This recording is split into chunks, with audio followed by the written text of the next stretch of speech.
Bonjour à tous, bienvenue dans cette table ronde intitulée donc les enjeux de l'expérience collaborateur en 2021.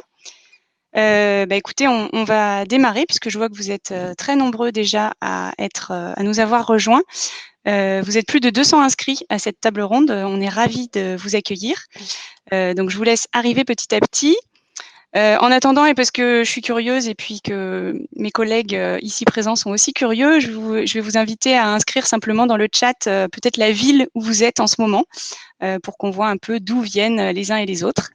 Voilà, si vous voulez simplement inscrire donc la ville d'où vous êtes, Paris, Nantes, Angers. Voilà, effectivement, il y en a un peu partout. Donc nous aussi, on est un petit peu partout. Yelcine est à Lille, Florian et Mathilde sont à Paris et Céline est à Château-Gontier en Mayenne et moi je suis à Nantes. Alors je me présente, moi je suis Maud Chevalier, je suis donc ce qu'on appelle une slasheuse, c'est-à-dire que je partage mon temps entre plusieurs activités. Et la casquette que je prends aujourd'hui, c'est celle de directrice conseil d'EWD Group. EWD Group, c'est quoi? C'est un groupe de conseil donc, qui est basé à Nantes. On est spécialisé dans l'expérience collaborateur. EWD, ça veut dire Enjoy Working Differently. On a une conviction forte, c'est que le plaisir au travail crée la performance. Et notre métier, c'est aujourd'hui vraiment d'accompagner les entreprises à réinventer cette expérience collaborateur. On le fait à travers 3 modes d'intervention. Le premier, ce sont des Learning Expeditions, donc des voyages apprenants qu'on organise en France ou à l'étranger pour aller s'inspirer de nouvelles pratiques collaboratives et managériales. La prochaine aura lieu au Danemark. Nous espérons en septembre, si la situation nous le permet. Donc ça, c'est la première façon que l'on a d'intervenir chez nos clients. La deuxième, c'est des accompagnements un peu plus ponctuels, notamment auprès des managers pour les aider à faire évoluer leurs pratiques managériales. Et puis, troisième mode d'intervention, c'est un abonnement qu'on vient de lancer. C'est le premier abonnement de ce type pour vraiment agir durablement aux côtés des entreprises qui sont peut-être moins structurées que les entreprises que j'accueille aujourd'hui sur le sujet de l'expérience collaborateur. Donc, on va les aider à construire un parcours de onboarding, par exemple, ou à réinventer leur temps de communication interne pour pouvoir donner du sens à leurs collaborateurs. J'en profite pour vous inviter à nous suivre sur LinkedIn si ces sujets vous intéressent, donc la page EWD Group. On y diffuse régulièrement des bonnes pratiques en matière d'expérience collaborateur. Alors aujourd'hui, j'ai à mes côtés donc 4 responsables ou directeurs expérience collaborateur à qui je vais laisser une large place dans ce webinaire parce que c'est eux que vous êtes venus écouter. 2 femmes, 2 hommes, comme vous le voyez. Donc Mathilde Davet-Caudron, qui est responsable expérience collaborateur et communication interne chez Roche. Céline Le Breton, qui est responsable expérience collaborateur chez VNB. Yelcine Avcioglu, qui est directeur de la transformation et de l'expérience utilisateur à la Caisse d'épargne Hauts-de-France. Et Florian Germont, attention, qui est Head of HR Strategy, voilà, je vais le faire en français, qui est responsable de la stratégie RH et de la transformation chez BNP Paribas Wealth Management. Cette table ronde, elle va se dérouler en 3 temps. D'abord, ils vont se présenter, raconter un petit peu quel est quels sont les contours de leur poste, parce que ce sujet de responsable d'expérience collaborateur, d'une entreprise à l'autre, ça n'englobe pas forcément les mêmes périmètres. Ensuite, chacun présentera vraiment un projet concret qu'ils ont réalisé en matière d'expérience collaborateur. Et puis, donc, 15 minutes à la fin pour les questions-réponses. Alors, quelques chiffres pour simplement poser le cadre. Déjà, vous dire que l'expérience collaborateur, c'est vraiment un sujet d'actualité. Il y a le 4e baromètre de l'expérience collaborateur de Parlons RH qui est sorti il y a quelques jours. Je vous invite à le lire si vous ne l'avez pas encore fait. On y apprend plein de choses et on y apprend notamment que 43% des entreprises ont mis en place une politique d'expérience collaborateur, alors qu'elles étaient seulement 25% il y a 2 ans. Donc un vrai sujet d'actualité. Et puis, parmi les entreprises qui ne l'ont pas encore fait, il y en a 70% qui envisagent de le faire. Donc, même celles qui ne s'y sont pas encore mises envisagent de le faire. Alors, justement, on a envie de vous poser une première question par rapport à ça. Et donc, on va vous lancer un petit sondage auquel je vous laisse répondre pour savoir, en fait, si dans votre entreprise, vous avez, vous aussi, mis en place une démarche autour de l'expérience collaborateur. Pendant que vous répondez à ce sondage, je vous donne un deuxième chiffre qui nous semble intéressant. On a échangé dessus juste en préparant cette table ronde. Sur LinkedIn aujourd'hui, quand on tape responsable expérience collaborateur, c'est un exercice que j'ai fait, on a 73 000 personnes qui apparaissent. Alors, soit parce qu'elles ont l'intitulé de poste exact responsable expérience collaborateur, soit parce qu'elles ont dans leurs mots-clés ce terme d'expérience collaborateur. Mais en tout cas, voilà, 73 000 personnes, c'est pas rien. Et puis, je voulais partager avec vous une définition. Je suis en train de me dire que j'ai oublié de partager mon document, ce que je vais faire tout de suite. Partager avec vous une définition parce que c'est important aussi vraiment de bien parler de la même chose. C'est une définition notamment justement qui est issue du baromètre de l'expérience collaborateur de Parlons RH qui dit que finalement l'expérience collaborateur, c'est l'ensemble des interactions et des expériences qui sont vécues par un collaborateur au sein de l'entreprise, à la fois dans les moments clés de son parcours, mais aussi dans son quotidien professionnel. Et on parle d'expérience collaborateur, finalement, du moment de l'arrivée du collaborateur jusqu'à son départ de l'entreprise. OK, donc ça, c'est simplement pour être en phase sur les définitions. Alors, je vais regarder les résultats du sondage. Est-ce que l'expérience collaborateur chez vous est un sujet en cours, en réflexion ou à venir? Hop. Eh bien, je vois qu'il est en cours pour 50% d'entre vous. Il n'est pas à l'ordre du jour pour 37% d'entre vous. OK, c'est intéressant. Et il est en réflexion pour 11% d'entre vous. OK, donc voilà, il y en a quand même 50% pour qui c'est un sujet en cours. Je pense que ça explique votre présence aujourd'hui. Alors, l'expérience collaborateur, c'est donc une thématique qui intéresse de plus en plus, on l'a vu. Je me tourne maintenant vers nos intervenants pour comprendre finalement déjà comment on devient directeur ou responsable ou directrice de l'expérience collaborateur et puis quels sont les contours de leur poste dans leur entreprise. Alors, on commence par vous, Mathilde. Vous êtes donc responsable expérience collaborateur et communication interne chez Roche. Roche, c'est une entreprise de santé qui est engagée dans la lutte contre le cancer, dans l'innovation médicale et les biotechnologies. C'est plus de 800 collaborateurs. Mathilde, est-ce que vous pouvez nous dire ce qui vous a amené à ce poste et donc quels sont les contours de votre poste? Merci Maude, bonjour à toutes et bonjour à tous. Donc, je suis Mathilde Avec-Audron et j'ai rejoint Roche en 2018 pour créer l'équipe expérience collaborateur et communication interne. Alors, je viens pas de l'ARH, je travaille depuis presque une douzaine d'années. J'ai travaillé d'abord dans le secteur public comme chef de projet à la Direction générale de la modernisation de l'État, donc des projets de transformation. Ensuite, j'ai rejoint Johnson & Johnson dans le secteur de la santé aussi pour travailler sur une réorganisation de l'entreprise avant de prendre un nouveau métier, responsable parcours de soins, où je travaillais sur l'expérience des patients tout au long de leur parcours de soins et développer une offre de services pour les accompagner. Et finalement, c'est cette réflexion autour de l'expérience qui m'a amené ensuite en 2018 à arriver chez Roche sur le thème de l'expérience collaborateur. Alors, pourquoi est-ce que Roche a créé cette équipe? En fait, en 2018, il y a une grande réorganisation et Roche s'est doté d'une direction expérience client, digitale et innovation. Et à cette occasion, dans une logique de symétrie des attentions, a créé une équipe tournée sur l'expérience collaborateur dédiée à ce sujet au sein de l'équipe RH. Donc, je suis rattachée à la DRH. On est une équipe de 5 personnes avec des profils non RH. Alors, sur quel sujet on travaille? Je sais que c'est une définition qui peut être assez mouvante selon les entreprises. Nous, on a tout un thème autour de la communication interne. On a complètement refondu notre dispositif de communication interne pour qu'il soit plus porteur de sens, qu'il soit plus proche des collaborateurs et qui mettent leur expérience au cœur, qui travaillent sur des sujets plus stratégiques et finalement, il soit plus collaboratif et plus participatif et moins descendant, ce qui était peut-être un peu plus le cas avant. Donc, on travaille sur la com interne, on travaille aussi sur la marque employeur, on travaille sur la diversité et l'inclusion. On est en train de refondre le processus d'onboarding, c'est souvent par là qu'on commence. On travaille sur le sujet du Live Well, donc le bien-être en entreprise, mais vraiment, c'est pas du tout le cœur de notre métier. C'est un programme qu'on poursuit parce que c'est traditionnel chez Roche, mais c'est pas le cœur de notre équipe.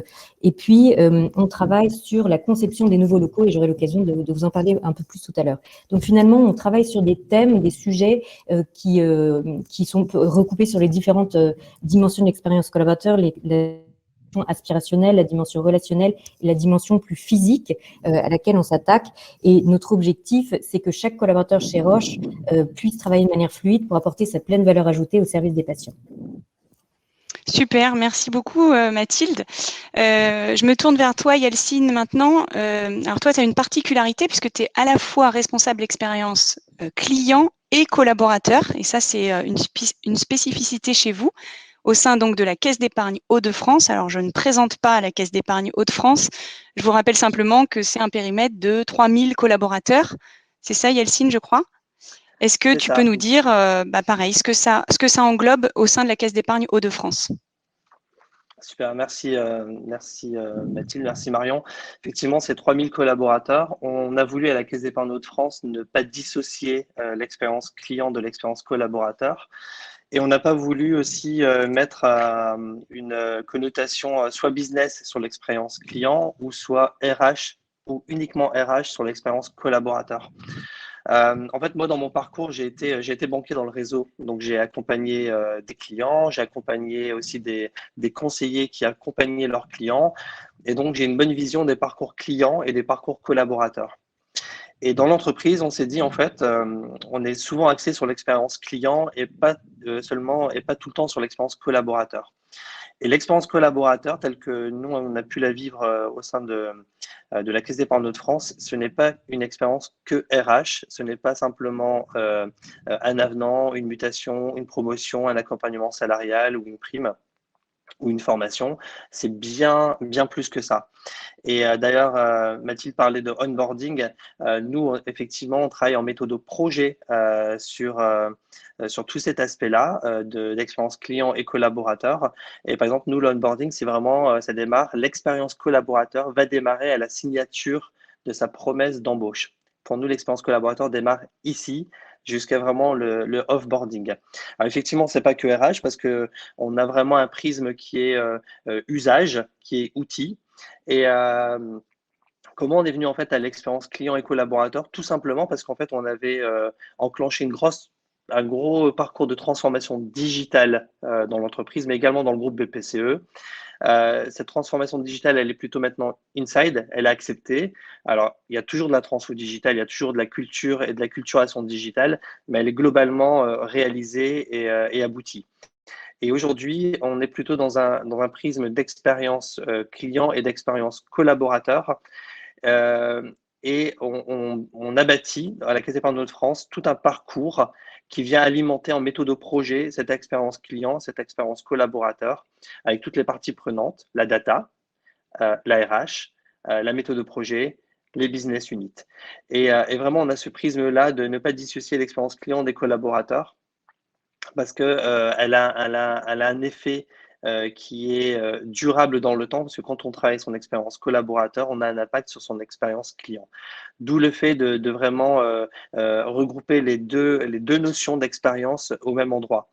Et quand on travaille en fait cette expérience client collaborateur, soit on l'apporte en direct, ou soit on accompagne des directions en tant qu'expert.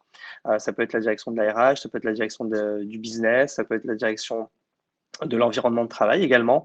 En fait, on accompagne avec cette notion UX, cette notion expérience collaborateur, en disant, bah, tu vois, si tu peux faire comme ça, on sera plus proche de l'expérience collaborateur. Donc, on mène des ateliers collaboratifs, on apporte des nouvelles pratiques, des nouvelles façons de faire pour justement intégrer cette notion d'expérience client, mais toujours avec l'impact sur l'expérience collaborateur et vice-versa. Super, merci beaucoup Yelcine. C'est vraiment intéressant de voir effectivement ce parallèle et même plus qu'un parallèle chez vous entre l'expérience client et l'expérience collaborateur. Et puis de voir aussi, en tout cas à travers ces deux premiers portraits, que vous êtes ni l'un ni l'autre finalement issus du monde des RH. On va changer d'univers maintenant et on va passer de la banque à vous, Céline. Vous êtes donc responsable expérience collaborateur chez VNB. VNB, c'est un concept donc de cave et de bar qui a été créé en 2001. Ce sont aujourd'hui 232 magasins en France et à peu près 200 collaborateurs au siège social, donc en Mayenne. Oui. Alors, Céline, l'expérience collaborateur chez VNB, qu'est-ce que c'est? Qu'est-ce que ça englobe? Alors, déjà, moi, avant d'arriver chez VNB, moi, j'ai un parcours où j'ai travaillé pendant 8 ans dans le recrutement. Et du coup, je suis arrivée en 2014 chez BNB justement pour recruter les futurs franchisés et les accompagner dans toutes les démarches qu'ils ont à faire avant l'ouverture d'un magasin. Et je suis devenue responsable expérience collaborateur en 2017. Alors déjà, ce qu'il faut savoir, c'est que VNB, c'est une entreprise familiale avec vraiment une culture d'entreprise qui est vraiment très forte et présente depuis le début, depuis 2001. On prône la convivialité, le travail avec du plaisir. Et ça, cet ADN, il a toujours été porté et inculqué par nos fondateurs. Alors, comment moi, je suis devenue responsable expérience collaborateur? En fait, c'est en 2015. Nos fondateurs ont justement émis le souhait de se retirer un petit peu de la gestion opérationnelle de l'entreprise et a donc nommé une nouvelle direction générale. Donc ça, c'était en 2015. Et du coup, les premiers chantiers qui ont été mis en place par la nouvelle direction, ça a été vraiment de structurer l'entreprise, aussi bien au niveau de l'organisation que dans les pratiques. Et justement, ça englobait également tout ce qui était lié à l'expérience collaborateur, où il y avait déjà beaucoup de choses qui étaient mises en place, mais de façon très informelle. Donc, on voulait vraiment formaliser tout ça, structurer l'expérience collaborateur. L'objectif, c'était vraiment de transmettre la culture d'entreprise avec les années, avec le développement de l'entreprise, garder cet esprit familial, la proximité qu'on avait et qu'on a toujours avec les équipes, et malgré le fort développement et l'ambition qui était clairement affichée de rester leader sur notre marché. Donc ça, c'était vraiment le contexte. Moi, aujourd'hui, mon rôle, c'est vraiment d'être la garante de la culture d'entreprise et de jouer un rôle de facilitateur. Voilà, c'est vraiment ça. Après, qu'est-ce que ça comprend? Ça comprend beaucoup de communication interne. Je travaille beaucoup sur la marque employeur. Je travaille aussi beaucoup avec les managers sur leurs pratiques managériales. Tout ce qui va être lié à l'intégration des collaborateurs, et ça, j'aurai le plaisir de vous en parler un peu plus tard sur le process d'onboarding. Et puis, ça va aussi comprendre tout ce qui va être lié à la cohésion entre les équipes. Voilà, on fait beaucoup de choses par rapport à ça, et notamment, mais pas que, la création d'événements internes. Voilà. Et puis, je participe également à pas mal de projets d'ordre stratégique, comme par exemple la mise en place de notre nouveau projet d'entreprise ou notre projet de construction d'un nouveau siège social avec tous les espaces de travail. Mais bon, malheureusement, il a été mis en stand-by pour le Covid. Donc, j'espère qu'il va reprendre après. Voilà un petit peu en quoi consiste l'expérience collaborateur chez VNB. Ok, merci Céline. Et puis pas évident, effectivement, comme tu me le disais en préparant cette table ronde, de faire vivre cet esprit de convivialité, parce que je crois que c'est vraiment le maître mot chez VNB en cette période, évidemment, quand on a la convivialité dans ses valeurs. Faut être assez créatif aujourd'hui pour réussir à maintenir cette valeur vraiment palpable au sein de l'équipe. Ouais. Enfin, Florian, donc Florian, je l'ai dit tout à l'heure, mais je ne vais pas le redire parce que je l'ai mal dit déjà. Tu vas nous expliquer ce que tu fais chez BNP Paribas Wealth Management. C'est la banque privée du groupe BNP Paribas.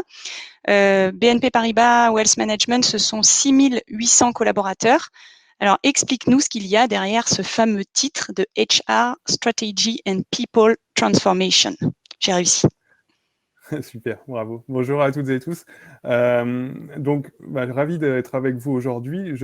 Pour revenir un peu sur le cheminement qui m'a conduit à la RH, parce que je n'ai pas du tout du monde RH au départ.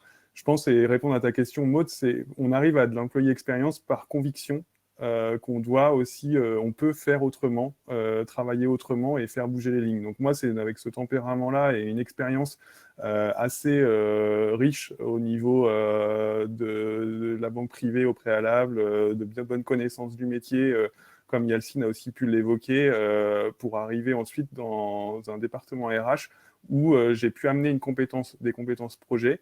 Et il y a 2 ans, au moment où c'était lancé, en fait, c'était suite aussi à une réorganisation, symétrie des attentions, comme ça a pu aussi être évoqué, avec la Customer Experience qui avait été engagée il y a 4-5 ans, en fait, dans des environnements bancaires et grands groupes comme les nôtres. Là, aujourd'hui, il y avait eu, il y a 2 ans, cette volonté de pratiquer aussi les mêmes modes opératoires pour la partie employé expérience. Donc moi, j'ai rejoint la RH dans une démarche projet il y a 2 ans. Et le poste a évolué en fait suite à des mutations et des changements de poste. Et j'ai repris le périmètre en fait plus large qui avait été créé en même temps il y a 2 ans, là cette année, en début d'année, qui s'appelle People Transformation, parce qu'en fait, plus largement, on y a amené tout un pan de change management au sein de la RH et de culture projet qu'il n'y avait pas forcément dans la pratique RH. Il y en avait de la démarche projet, mais c'était pas incarné et porté avec la même visibilité. Et aussi derrière, on peut se rendre compte qu'il y a un pan stratégique. Donc c'est aussi le premier pan qui apparaît dans le libellé de poste, qui est en anglais parce qu'on est vraiment dans une démarche internationale vis-à-vis de nos collaborateurs. Donc on est basé à Paris, mais on est en métier distribué dans nos géographies du groupe BNP Paribas. Et donc, dans ce cadre-là, nous, on a un enjeu de coordination et d'ancrage d'une stratégie RH. C'est ce qui, dans des groupes aussi comme les nôtres, on est sur des programmes stratégiques pluriannuels. Donc là, il y en avait eu un précédent qui s'est arrêté en 2020. Il y en a un nouveau qui est en train d'être bâti et dans lequel la dimension people accompagne vraiment en tant qu'enabler la partie business. Et c'est vraiment dans cette logique-là qu'on se place aujourd'hui, puisqu'on le voit par le contexte aussi externe. Moi, j'avais pu commencer à travailler dans des départements organisation sur des New Ways of Working, les programmes Flex, télétravail que d'autres structures ont eu ces dernières années de façon répétée, accélérée. Et derrière, aujourd'hui, on voit vraiment que le rapport au travail, le future of work, toutes ces dimensions qui sont certes des buzzwords à la mode, mais aussi des réalités dans les entreprises, sont aussi aujourd'hui vraiment ancrées dans le plan stratégique. Donc c'est aussi sur ce pan-là qu'on a une mission de définir ce que c'est. Et l'employé expérience, pour nous, c'est effectivement tous les points de contact, de relation, comme vous avez présenté dans la définition, du collaborateur au long de son parcours, entre son arrivée et sa sortie.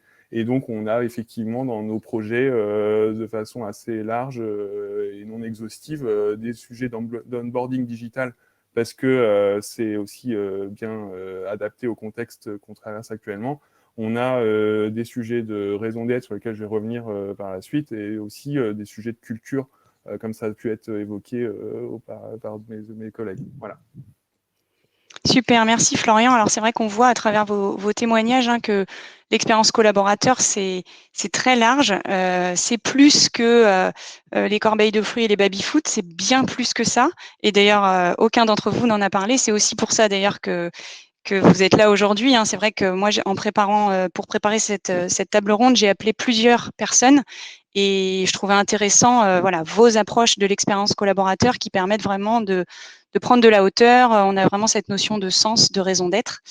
On va rentrer maintenant dans la deuxième partie de cette table ronde et on va découvrir en fait 4 projets que vous avez menés en matière d'expérience collaborateur. Donc Céline, je vais démarrer par toi parce que quand on parle d'expérience collaborateur, et je crois que vous l'avez tous dit, très souvent on parle du parcours de onboarding. En tout cas, c'est une des premières choses qui nous vient à l'esprit. D'ailleurs, dans le fameux baromètre de l'expérience collaborateur de Parlons RH, quand on demande aux professionnels RH dans votre entreprise, on cite 11 activités RH. Donc parmi ces 11 activités RH, quelles sont les 3 activités qui sont ou seraient prioritairement concernées par le sujet de l'expérience collaborateur? Eh bien, 74% des RH parlent de l'intégration et de ce fameux onboarding. Donc, c'est vraiment un sujet clé de l'expérience collaborateur. Alors, vous allez voir apparaître un petit sondage pendant que Céline va parler pour savoir justement si dans vos structures, il y a un parcours de onboarding vraiment élaboré. En tout cas, c'est le cas chez VNB et je vais laisser Céline nous en parler. Merci. Il faut savoir que moi-même, j'ai vécu une mauvaise expérience d'intégration par le passé et c'est vraiment un très mauvais souvenir pour moi. Et je sais qu'à ce moment-là, je me suis toujours promis de ne pas faire endurer ça aux autres. Voilà. Chez VNB, en tout cas, on a toujours attaché une grande importance à l'intégration. Ça a toujours été vécu comme un événement. Mais on fait plein de choses, mais voilà, jusqu'à présent, c'était vraiment pas formalisé. Donc, le risque, c'était que ça perdure pas dans le temps, nos bonnes pratiques. Faut savoir une chose, c'est que chez VNB, on recrute à peu près 30 collaborateurs par an. Et aujourd'hui, encore, c'est toujours le cas. Donc, au niveau de la taille de notre entreprise, c'est beaucoup. Et donc, le risque, c'est la dilution. Donc, c'est pour ça qu'on a travaillé sur ce process-là pour qu'il soit vraiment formalisé et qu'on puisse assurer à chaque nouvel entrant de vivre une expérience positive chez nous et puis de s'assurer que la culture d'entreprise perdure dans le temps. Voilà. Donc, pour réaliser ce process d'intégration, j'ai vraiment travaillé de façon collaborative avec la direction, le service RH, les managers et notre service informatique. L'idée, c'était vraiment de faire l'état des lieux avec eux sur leurs attentes et les besoins qu'ils avaient au niveau de l'arrivée de chaque collaborateur. Voilà, donc ça, c'était le premier point. Après, moi, je me suis inspirée pas mal de mon expérience. J'ai été voir un petit peu ailleurs ce qui pouvait se faire au niveau des onboarding. Et puis, j'ai également sondé des collaborateurs qui étaient chez nous et qui étaient nouvellement arrivés pour un petit peu avoir leur retour d'expérience. Donc, voilà, j'ai fait un mix de tout ça et puis j'ai créé un process d'intégration que j'ai représenté au manager, à la direction. On en a discuté, on a fait des petites corrections et puis on l'a validé et on l'a partagé en interne auprès de l'ensemble des collaborateurs.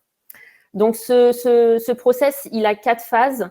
Le recrutement, parce que nous, en fait, on estime que le onboarding, il commence dès le recrutement et presque dès l'annonce. Ensuite, il y a la préparation de l'accueil et le suivi de l'intégration. Donc, par rapport à la phase de recrutement, on laisse vraiment une très grande place aux managers. C'est vraiment eux qui gèrent leur recrutement. Le service RH, il est bien évidemment en aide, en appui si besoin, mais on voulait vraiment responsabiliser les managers sur leur recrutement. Ce qu'il faut savoir, c'est que chez VNB, comme beaucoup d'entreprises aujourd'hui, on attache vraiment beaucoup plus d'importance au savoir-être qu'au savoir-faire.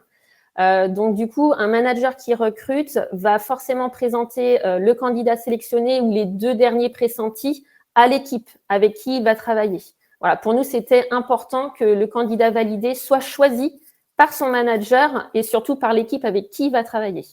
Donc, en fait, il y a une rencontre qui est faite autour d'un café ou d'un after-work, un moment convivial pour échanger avec la nouvelle personne. Voilà, on pense que comme ça, on fiabilise nos recrutements.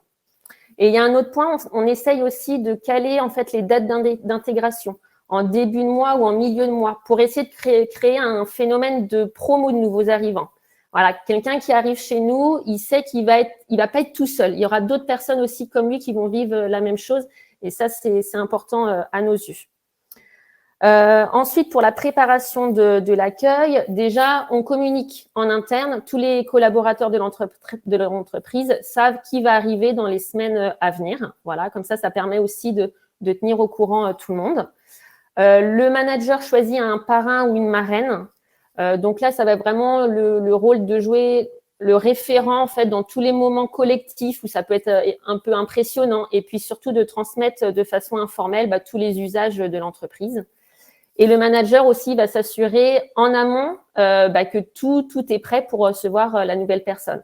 Ça peut paraître bête, mais est-ce qu'il y a bien un bureau? Est-ce qu'il y a bien des fournitures? Est-ce qu'il y a bien un PC? Est-ce qu'il y a bien un téléphone, des connexions Internet? Enfin, il n'y a rien de pire pour quelqu'un qui arrive de se sentir pas bien accueilli. Donc ça, c'est fondamental. Et le jour J, le nouvel arrivant est accueilli par son manager. Et là encore, il y a un moment de convivialité qui est fait avec l'équipe autour d'un café pour essayer de détendre la personne qui arrive et favoriser l'intégration. Lors de la première journée, pareil, sur le poste de travail, il y a toujours un courrier de bienvenue et un kit de bienvenue. Donc, c'est des petits goodies à l'effigie de VNB, mais voilà, c'est pareil, faire sentir à la personne qu'elle est la bienvenue et qu'elle était attendue. Ensuite, rapidement dans la semaine, il va y avoir aussi une matinée d'intégration, donc avec tous les nouveaux arrivants. C'est moi qui anime cette matinée. Là, l'idée, ça va vraiment être d'expliquer ce qu'est VNB, notre histoire, son organisation, notre mission, les valeurs, enfin tout ce qui est lié à la culture d'entreprise. Et je vais également les former à tous les outils internes. L'objectif, c'est vraiment que la personne se pose le moins de questions possible sur l'entreprise et qu'elle puisse être focus sur sa mission et ne pas être perdue. Voilà, ça, c'est fondamental. Et ensuite, moi, je leur fais également la visite de l'entreprise, les locaux, et puis on va à la rencontre des différents services pour créer de l'interaction avec les autres membres de l'entreprise. Et ça, c'est hyper bien perçu que ce soit pour les nouveaux arrivants ou les équipes déjà en place. Dans la première semaine aussi, on va créer un café du DG. Donc, c'est notre directeur général qui tient vraiment à rencontrer toutes les nouvelles personnes qui arrivent. Là encore, sur un moment d'échange informel, mais pour pouvoir connaître la personne. Et c'est aussi comme ça qu'on a réussi à créer des projets par des passions, par des activités extra-professionnelles qu'on a mis ensuite à profit dans l'entreprise. Et enfin, le manager, il va également organiser 2 immersions, une dans notre plateforme logistique et une au sein de notre magasin VNB à Château-Gontier pour que la personne, là encore, soit le plus rapidement immergée dans notre univers. C'est vraiment ça l'objectif. Et puis, pour terminer, il y a le suivi de l'intégration qui est fondamental là encore. Donc ça va être principalement le manager et les RH qui vont s'en occuper avec des points réguliers pour faire le point avec la nouvelle personne. Et moi, je vais également faire un point 2 mois après l'arrivée via un questionnaire pour recueillir les retours d'expérience et savoir un petit peu comment ils ont vécu leur arrivée chez VNB. Voilà, j'ai essayé d'être concise. Super, merci Céline. Pendant que tu parlais, du coup, je vois que vous êtes nombreux à avoir répondu au sondage. Y a-t-il un parcours d'onboarding formalisé dans votre entreprise? Oui, pour 72% d'entre vous. Donc, ça revient un petit peu à ce qu'on disait tout à l'heure. C'est vraiment un des premiers sujets dont on s'empare quand on commence à bosser sur l'expérience collaborateur. Tu nous as montré donc effectivement une approche à la fois pragmatique et collaborative. Je crois que le pragmatisme et la collaboration, t'en as aussi fait part, Yelcine, t'en as aussi fait preuve, sur ce projet des irritants. Donc, est-ce que tu peux nous raconter en fait cette démarche des irritants au sein de la Caisse d'épargne? Oui, alors ça va être un complément de ce que expliquait Céline. En fait, moi j'ai pour conviction que l'expérience collaborateur, ça se décrète pas. On se dit pas, tiens, je vais mettre des beaux poufs, des beaux stickers, décorer, offrir le petit-déj, un panier garni, etc. Cette expérience client, collaborateur, non, elle n'est pas durable. Et donc, ça ne se décrète pas. Nous, ce qu'on a fait, en fait, en partant de cette croyance, c'est qu'on s'est dit, il faut pouvoir bâtir, en fait, un plan durable sur l'expérience collaborateur. Et pour bâtir ce plan durable sur l'expérience collaborateur, on va le faire de façon collaborative avec les collaborateurs. Du coup, on a lancé une grande campagne il y a 18 mois où on a dit aux collaborateurs, mais donnez-nous vos irritants. Qu'est-ce qui vous embête tous les jours dans votre quotidien? Un process, une pratique, quelque chose que vous n'aimez pas, qui vous freine, qui vous fait perdre du temps, qui fait que vous n'avez pas une bonne expérience collaborateur. C'est quand même un parti pris parce que ça peut aller dans tous les sens. Ça peut aller dans le sens de l'ARH, ça peut aller dans le sens des outils aussi. Et donc, du coup, on s'est dit, si on doit bâtir une expérience collaborateur qui est en lien avec l'expérience client, il faut qu'on passe par les irritants. Et en fait, on a engagé tous les collaborateurs tous les managers et tous les collaborateurs de la caisse, donc les 3000, ont participé à une campagne où ils ont remonté les irritants. On en a eu plus de 8000. On les a catégorisés en fonction de certaines thématiques, informatique, RH, communication, outils, etc. Et une fois qu'on a fait ce gros travail de catégorisation, on a mené une campagne sous forme de task force où on s'est dit maintenant, on va régler un par un chaque irritant. Chaque irritant, parce que l'expérience collaborateur, avant de créer de nouveaux projets, elle passe par là. Et donc, du coup, on a catégorisé, on a engagé les directions parties prenantes. Ce n'est pas nous qui avons fait tout, parce qu'on est dans le change. L'expérience collaborateur, c'est aussi le change. Et donc, on a dit, dans ta direction, tu as autant d'irritants. On peut t'accompagner pour pouvoir les traiter en tant qu'expert, mais effectivement, ça concerne ton métier, tes process, ou tes pratiques, ou ton parcours. Et donc, du coup, chaque direction a joué le jeu pour réduire au maximum les irritants des collaborateurs. On en a réduit plus de 70%, ce qui est énorme en forme de task force en un an. Et donc, du coup, une fois qu'on a fait ça, on est passé sur une deuxième étape de process. C'est qu'on s'est dit maintenant, on va partir sur les 30% d'irritants qui restent et on va bâtir nos projets en partant de ces irritants. Et ça a du sens pour l'expérience collaborateur parce qu'on s'est dit, ben, vous n'êtes pas content du onboarding, et ben, on va lancer un projet onboarding. Vous êtes moins content et vous êtes moins satisfait de ce parcours-là, ben, on va lancer tel parcours et sur tel projet. Enfin, tel projet sur tel parcours.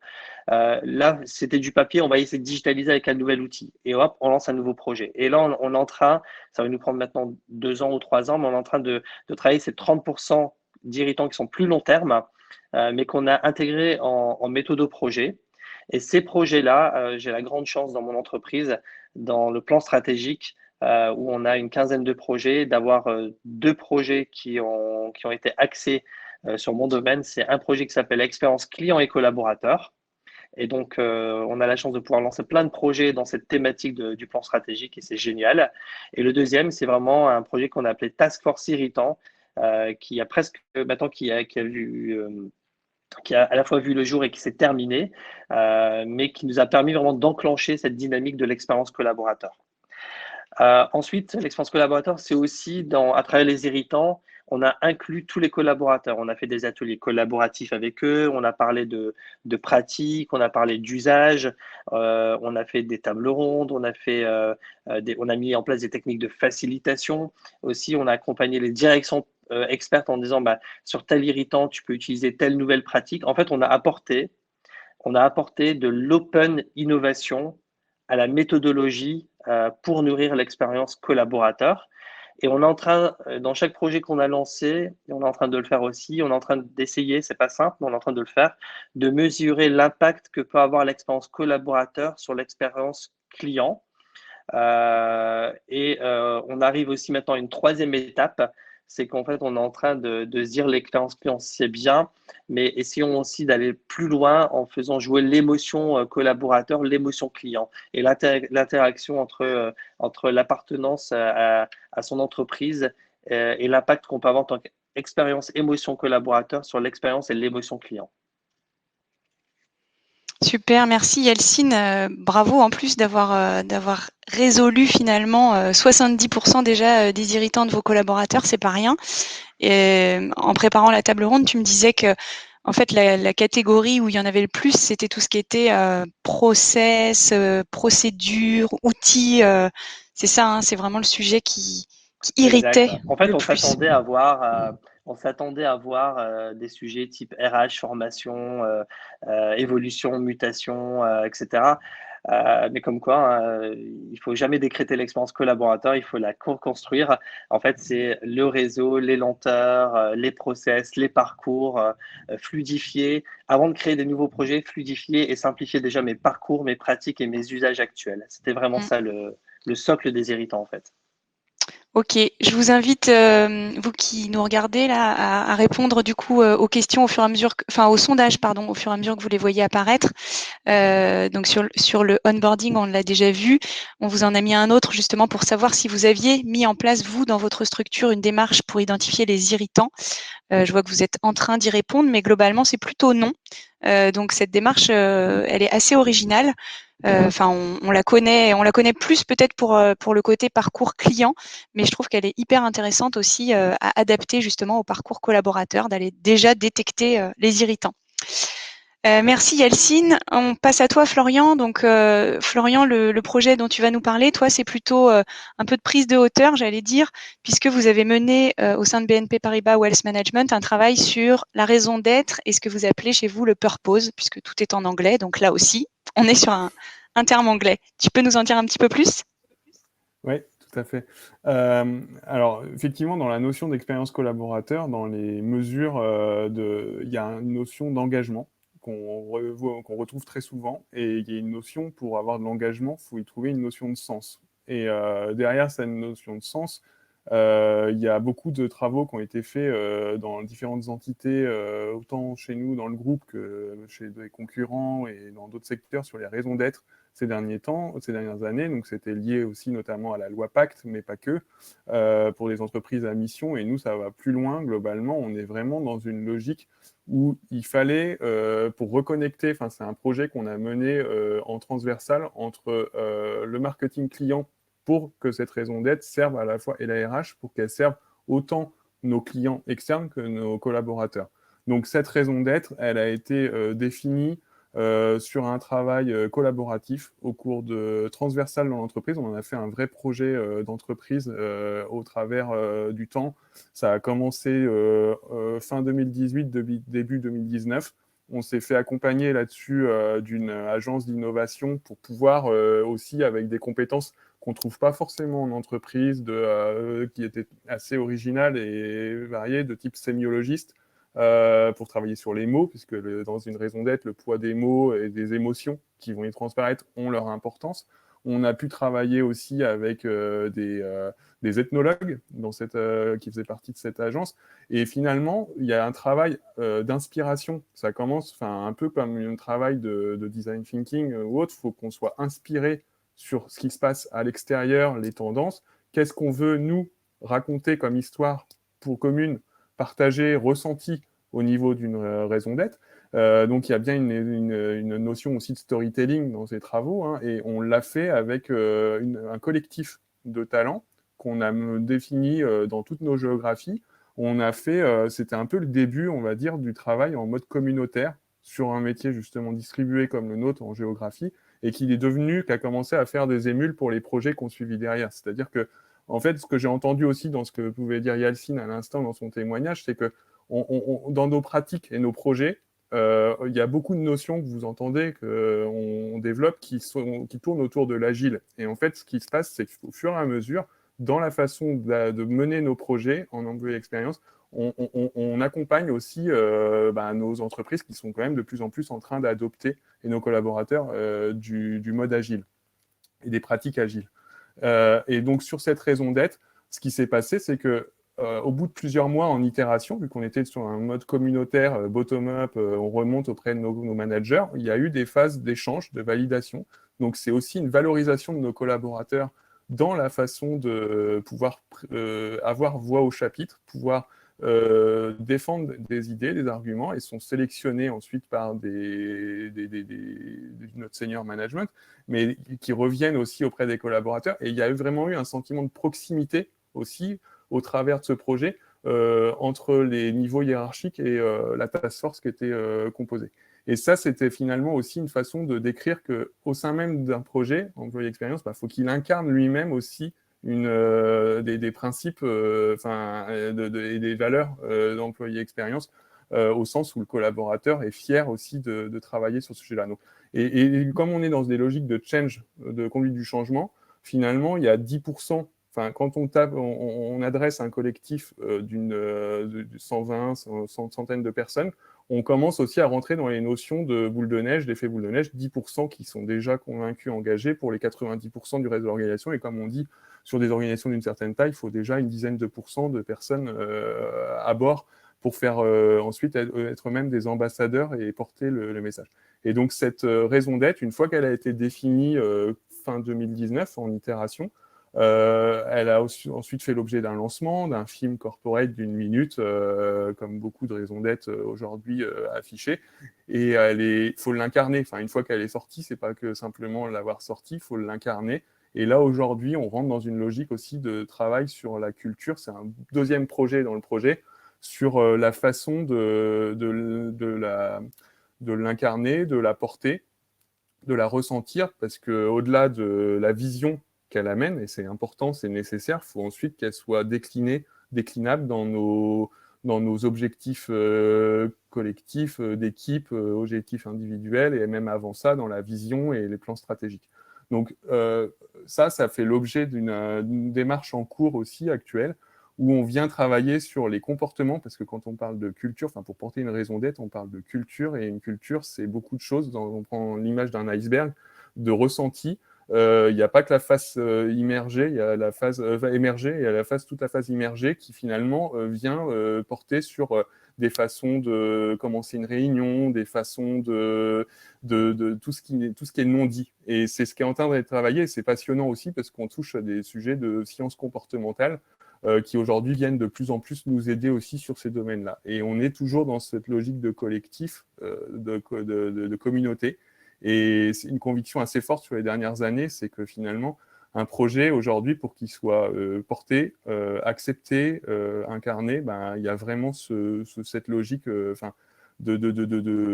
communauté. Et ça, pour moi, c'est un bel enseignement sur ces dernières années de X. Et je reviens aussi sur un petit écho sur les sujets d'onboarding de tout à l'heure de Céline, c'est que moi, il y a plusieurs années, j'ai beaucoup aimé le fait que quand on arrive, on doit se sentir accueilli, arrivé. Quand nous, on a livré nos locaux, et ça fait une transition aussi par rapport au prochain sujet, c'est qu'en fait, on avait mis dans tous les casiers individuels en flex office de nos collaborateurs un mug RSE où il y avait le prénom du collaborateur et un mot de nos CEO pour les accueillir dans ces cadres-là. Et je pense que c'est des beaux clins d'œil, toutes ces actions-là aussi sur l'employé expérience, que c'est pas juste des mots, c'est aussi des gestes pour se sentir, et on doit se réinventer en permanence, parce qu'aujourd'hui, il y a un côté aussi éphémère dans toutes ces actions où il faut qu'en permanence, on donne des signes d'appartenance et d'engagement à nos collaborateurs. Voilà. Super, merci beaucoup Florian. Et c'est vrai qu'on voit que au-delà des raisons d'être écrites, il faut aussi, comme tu le dis, beaucoup de gestes concrets. Et ça me fait effectivement une belle transition pour te donner la parole, Mathilde. Toi, tu vas donc nous expliquer comment vous avez repensé vos espaces de travail. Alors ça aussi, c'est un des sujets de l'expérience collaborateur, les espaces de travail, encore plus d'actualité aujourd'hui. Est-ce que tu peux nous expliquer comment vous avez procédé pour repenser l'aménagement de vos locaux ? Oui, tout à fait. Donc, effectivement, lorsque la fin de notre bail du précédent bâtiment est arrivée, le comité de direction s'est posé la question de poursuivre le bail ou alors de trouver un autre bâtiment et a fait le choix de signer un bail à l'angle, donc un nouveau bâtiment qui serait 100% roche et qui serait aligné avec nos nouvelles ambitions. Donc, l'objectif, c'était de mettre l'accent sur l'expérience au service de la transformation d'entreprise. Donc, 3 chiffres clés et un mot-clé pour décrire très rapidement le projet. 600, c'est le nombre de personnes qui ont été concernés par ce nouveau siège, donc aussi bien des collaborateurs que des prestataires insourcés. 24 mois, c'est le temps entre entre la recherche de l'immeuble, et puis le jour d'emménagement qui a aussi été une journée festive entre 2 confinements et avec beaucoup de mesures de sécurité, mais qui a permis de vraiment lancer le bâtiment. 11 000 mètres carrés, c'est le nombre de mètres carrés qui ont été dévolus à ce projet et avec une grande partie qui est allouée à des espaces collaboratifs. Et puis le mot-clé, c'est le mot-clé de l'expérience. Expérience d'abord parce que le lead du projet a été confié à l'expérience collaborateur, ce qui est assez rare pour ce type de projet. Normalement, l'expérience collaborateur peut être un membre actif de l'équipe projet, mais là, que le lead soit confié à l'expérience collaborateur, c'était un pari assez osé, ce qui veut dire qu'en fait, on mettait l'expérience au cœur du projet et non pas le bâtiment au cœur du projet. Donc, on est vraiment parti des collaborateurs et de l'expérience pour construire. Alors, expérience collaborateur siège et terrain. Donc, expérience collaborateur siège, c'est un peu une évidence. Expérience des collaborateurs du terrain qui viennent pourtant très peu au siège parce que déjà, le siège, c'est une vitrine. C'est la vitrine de Roche Pharma France de tous les collaborateurs. Et puis aussi parce que les collaborateurs du terrain nous disaient que lorsqu'ils venaient dans l'ancien siège, ils se sentaient un peu comme des passagers clandestins. Rien n'était fait pour eux. Ils essayaient de squatter pour trouver un endroit pour la journée. Et donc, du coup, ils avaient une expérience pas du tout fluide. Donc, on a vraiment mis l'accent là-dessus. On a travaillé aussi sur l'expérience client et partenaire parce qu'on a vraiment pensé à un parcours d'un partenaire ou d'un client qui viendrait travailler chez Roche, qui viendrait pour une réunion, pour un atelier de travail. Et donc, depuis l'entrée jusqu'à sa sortie, on a pensé à un parcours qui est l'occasion aussi de lui présenter un peu l'entreprise, ses valeurs, sa manière de travailler, etc. Et donc, tout ça, cette expérience client et collaborateur, ça va être au service de l'expérience de nos patients, puisque c'est ça notre raison d'être. Alors, l'aménagement, on l'a choisi autour de l'espace de travail dynamique. Donc, l'angle est aménagé en espace de travail dynamique. Qu'est-ce que c'est ? C'est pas du flex office. En fait, dans l'espace de travail dynamique, chaque collaborateur est rattaché à un territoire d'équipe. Chez nous, on appelle ça des villages. C'est un territoire à taille humaine. Et au sein de ce village, un collaborateur a accès à un menu d'espace. Donc, en fait, en fonction de ses besoins, il va pouvoir naviguer entre différents espaces pour se faire une journée sur mesure et donc répondre exactement à ses besoins. S'il a besoin de se concentrer, s'il a besoin de collaborer, il a besoin d'innover, il a besoin de croiser des gens. En fait, il va naviguer entre différentes postures, entre vraiment un menu d'espace, ce qui fait que c'est plus l'espace qui essaye de répondre aux besoins de tout le monde, mais l'espace est suffisamment large pour que chacun puisse répondre à ses propres besoins en naviguant à l'intérieur. Tout le monde, y compris les membres du comité de direction, sont passés à ce mode de travail. Et c'est pas du flex office, il y a plus de place individuelle que de collaborateurs. Donc, on n'est pas dans une logique de flex office. Donc, finalement, là où avant un collaborateur, dans une journée, passait de la salle de réunion à son poste de travail, aujourd'hui, il va naviguer à travers un menu d'espace beaucoup plus large. Alors, pour travailler sur l'expérience collaborateur et arriver à créer un menu d'espace qui ait du sens au regard de l'activité de nos collaborateurs, ça a été un projet qui a été très largement co-construit. En tout, sur l'ensemble du projet, il y a plus de 200 collaborateurs qui ont été impliqués dans la co-construction. Donc, c'est quasiment un tiers des collaborateurs qui, aujourd'hui, utilisent le siège. Donc, c'est un poids énorme donné à la co-construction, que ce soit à travers, évidemment, des études, des ateliers de travail, des ateliers prospectifs sur le travail de demain, des analyses de parcours au sein du bâtiment, de l'ancien bâtiment en photo, des entretiens, des ateliers de personnalisation des villages par équipe, des ateliers sur certains espaces clés, et puis une définition collective des règles de vie pour bien habiter ces espaces. On s'est appuyé beaucoup sur 15 activateurs qui ont été des collaborateurs de l'ensemble des directions d'entreprise, qui ont joué un rôle majeur pour la conduite du changement, parce que l'espace de travail dynamique, c'est quelque chose qui n'était pas très bien connu. Et avant les transformations qu'on a connues liées aux mesures sanitaires, c'est quelque chose qui pouvait un peu inquiéter nos collaborateurs. Donc finalement, avec ces bâtiments, vous en voyez quelques photos rapides, mais on a, je crois, atteint notre objectif, et les collaborateurs nous font ces retours-là, d'une meilleure expérience collaborateur, déjà avec cette journée sur mesure qui peut être faite. Le lieu a été pensé vraiment autour du collaborateur, que ce soit pour les services, pour le parcours des collaborateurs terrain, pour le parcours de nos clients. Le digital est parfaitement intégré avec une application Smart Building qui accompagne le collaborateur dans tout son parcours au sein du bâtiment. C'est un bâtiment 100% roche, et du coup, vous voyez sur les deux dernières images qu'on a vraiment travaillé sur l'instauration de l'ADN et comment est-ce qu'on exprime notre ADN d'entreprise et nos valeurs d'entreprise au sein des différents espaces du bâtiment, au-delà de simplement écrire nos valeurs sur un mur. On a vraiment fait un travail avec l'archiviste du groupe Roche, parce que Roche est un groupe familial. Et on a un archiviste qui a travaillé avec nous pour vraiment parler de l'histoire et des valeurs de Roche et les intégrer dans différents espaces. Donc, vous voyez le Café Galien qui affiche les prix Galien retenus par l'entreprise, enfin gagnés par l'entreprise, ou des personnages marquants, hommes et femmes, qui ont fait l'histoire de Roche. On a porté une attention particulière à l'esprit de convivialité et à la chaleur humaine. Alors aujourd'hui, avec des mesures sanitaires, c'est plus compliqué, mais néanmoins, c'est une attention forte qui participe vraiment à l'expérience des collaborateurs. Et finalement, cette expérience des collaborateurs, elle vient au service de la transformation d'entreprise, parce qu'on renforce l'intelligence collective et le travail en réseau, parce qu'on favorise l'innovation avec les nouvelles manières de travailler, et parce qu'on va pouvoir s'adapter avec flexibilité au changement de l'entreprise, mais aussi au changement de la situation sanitaire. Et donc, changement d'entreprise parce qu'on sait que notre portefeuille de produits va être renouvelé à plus de 50% d'ici 2025. Donc, on ne pouvait pas avoir une conception trop rigide et figée. Et en fait, heureusement qu'on a fait ce choix, parce que la situation sanitaire et la crise du coronavirus qui est arrivée en cours de projet nous a montré que vraiment, on a besoin de repenser un petit peu la place de l'espace de travail pour pouvoir mener à bien son métier. Donc, chez Roche, depuis toujours, on faisait du travail à distance, on a donné accès à des espaces de coworking à nos collaborateurs, et puis, bien sûr, il y a le travail en présentiel. Et en fait, en termes de perspective, on sait très bien que cette crise va finalement nous pousser à repenser encore la place des espaces de travail au sein de ce mix de possibilités. Donc, ce qui veut dire, et heureusement, on a ces ingrédients dans notre bâtiment aujourd'hui, qu'on a besoin d'une souplesse d'aménagement du bâtiment, parce que ça va changer dans le temps, parce qu'on a besoin d'une connectique hyper fluide pour pouvoir relier des gens qui sont à distance, des gens qui sont chez eux, des gens qui sont au siège, des gens qui sont dans les espaces de coworking.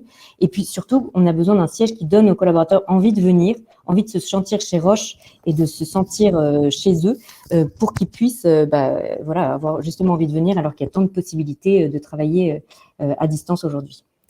Voilà en quelques mots la présentation de ce projet Langle. Merci beaucoup Mathilde. Il va être temps de passer aux questions-réponses, et là je vous lance un défi, c'est de répondre à chaque question en moins de 30 secondes, parce qu'on en a beaucoup, et tant mieux, ça prouve que ce sujet vraiment intéresse. Alors j'enchaîne tout de suite. Justement Mathilde, je crois que tu l'as dit, combien de temps ce projet d'aménagement de locaux? C'est 24 mois, c'est ça la durée globale du projet? Ok.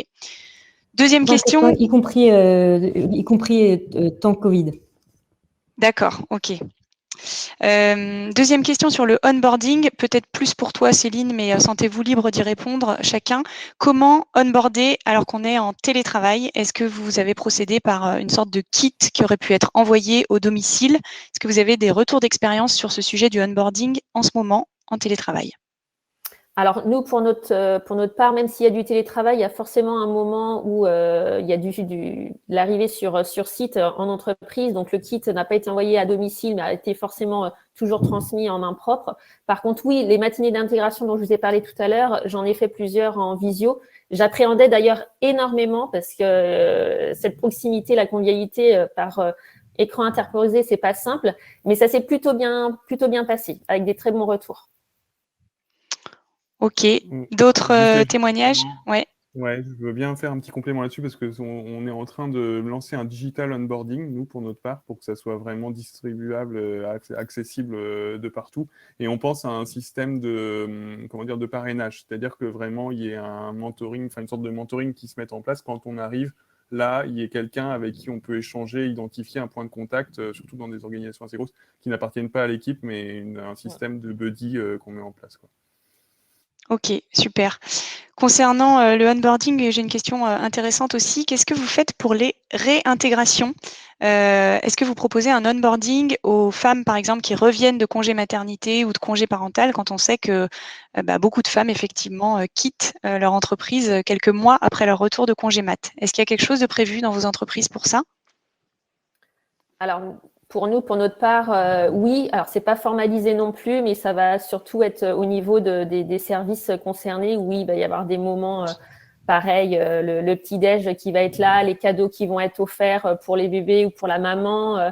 Voilà, il y aura vraiment des moments conviviaux qui vont être faits et puis un entretien avec le manager pour refaire le point sur la nouvelle arrivée, où est-ce qu'on en est sur les projets, les attentes du collaborateur qui revient. Enfin, il y a un vrai échange qui est fait à ce moment-là, ouais. Ok. Vous voulez rajouter quelque chose sur ces réintégrations, Mathilde, Florian ou Yalcine? Nous, on a un projet en Caisse d'Épargne de France de onboarding et de reboarding, à la fois sur une application digitale qui permet de maintenir le lien, de faire du teasing, de donner du sens, les valeurs de l'entreprise, etc. On veut expérimenter ça sur le onboarding, mais on a ciblé, si ça démarre bien, de le faire sur le reboarding, justement. Ok. Onboarding, reboarding, offboarding, on a beaucoup de sujets, effectivement. Des questions plus pratico-pratiques peut-être pour toi, Yalcine. Est-ce que tu peux nous expliquer comment vous aviez fait remonter les irritants? Est-ce que c'était un questionnaire qui était envoyé aux 3000 collaborateurs?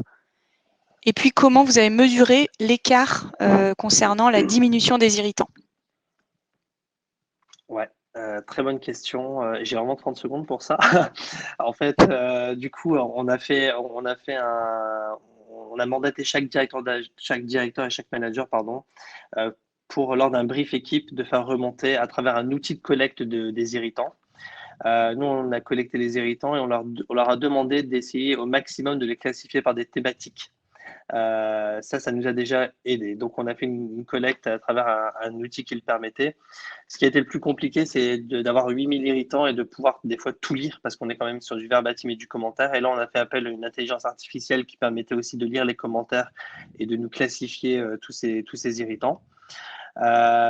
Et en fait, on a fait un pilotage irritant par irritant pour les traiter. Et en fait, ce qu'on a fait, c'est qu'on a écrit à chaque collaborateur qui avait émis l'irritant ou à chaque équipe managériale qui avait émis l'irritant pour lui dire où ça en était, pour lui dire si c'était clôturé et si c'était clôturé, est-ce qu'il validait bien la clôture de cet irritant-là. On a fait un gros travail de revenir vers chaque collaborateur en fait. Et c'est comme ça qu'on a pu mesurer l'impact de dire c'est bon, cet irritant est terminé. Je ne sais pas si ça répond à la question, mais… Si, je pense, ouais, ok, un gros travail. Et puis effectivement, cette intelligence artificielle pour vous aider à classifier les choses. Ok, qu'est-ce que j'ai d'autre comme question? J'en ai beaucoup, je pense qu'on va pas avoir le temps de toutes les prendre. J'ai vu des questions passer sur le ROI de tout ça. Comment les uns ou les autres vous arrivez à mesurer le retour sur investissement de vos actions en matière d'expérience collaborateur? Je peux peut-être commencer si vous voulez. Vas-y. Moi, personnellement, je trouve que le ROI tue l'innovation. Et donc, je pars du principe que l'expérience client et l'expérience collaborateur, comme c'est une expérience, voire une émotion, je dis à chaque fois que je porte un projet que je ne souhaite pas mesurer le ROI, en tout cas dès le départ. Après, une fois qu'on a créé un projet et qu'on est en méthode de projet, on va tenter de mesurer le ROI sur l'expérience en termes de jour homme, d'impact, de temps de productivité, etc. Mais à la base, je conseille personne qui doit porter l'innovation ou l'expérience client collaborateur d'essayer de mesurer le ROI dès le départ. On le mesure pas au moment de l'innovation ou de l'idéation, mais plutôt une fois que c'est en méthode de projet. Ouais, je souscris complètement à tes propos, Yacine, parce que quand on a lancé, nous, notre démarche auprès du CEO il y a 2 ans et demi, on nous demande tout de suite de mettre des tracés, d'avoir des indicateurs de performance. Effectivement, on s'est toujours engagé en disant que le X, comme ça a pu être dit dans le reste du webinaire, ça touche l'ensemble des pans de l'entreprise, c'est pas qu'un sujet RH, donc c'était une joint venture où il fallait qu'on s'engage tous sur les sujets, et je pense que ça se mesurera à terme, et ça commence à se mesurer sur l'efficacité des projets, pour ce que tu disais, sur le delivery, de rester dans des délais raisonnables pour que les collaborateurs sentent que ce qu'ils font, c'est du sens, c'est vraiment une vraie valeur, et que ça ne soit pas juste des sujets qui vont pédale, on a l'impression de faire l'hamster et de pédaler dans le vide, quoi. C'est plus ces sujets-là. Et après, les autres mesures, forcément, on va faire de plus en plus du NPE et à l'échelle managériale d'équipes sur des terrains plus courts, de temps et de taille plus court que ce qui a pu être fait sur des baromètres plus larges historiques d'entreprises qui sont plus vraiment n'ont plus le vent en poupe en tant que tel. Et après, je pense vraiment que la mesure, dans la durée unique, l'idée, c'est pas de mesurer chaque irritant, chaque process ou chaque parcours, mais d'avoir une sorte de NPS des process ou NPS des parcours collaborateurs ou NPS de l'expérience sur tel ou tel sujet est déjà suffisant, je trouve. Oui, je vais dans ton sens.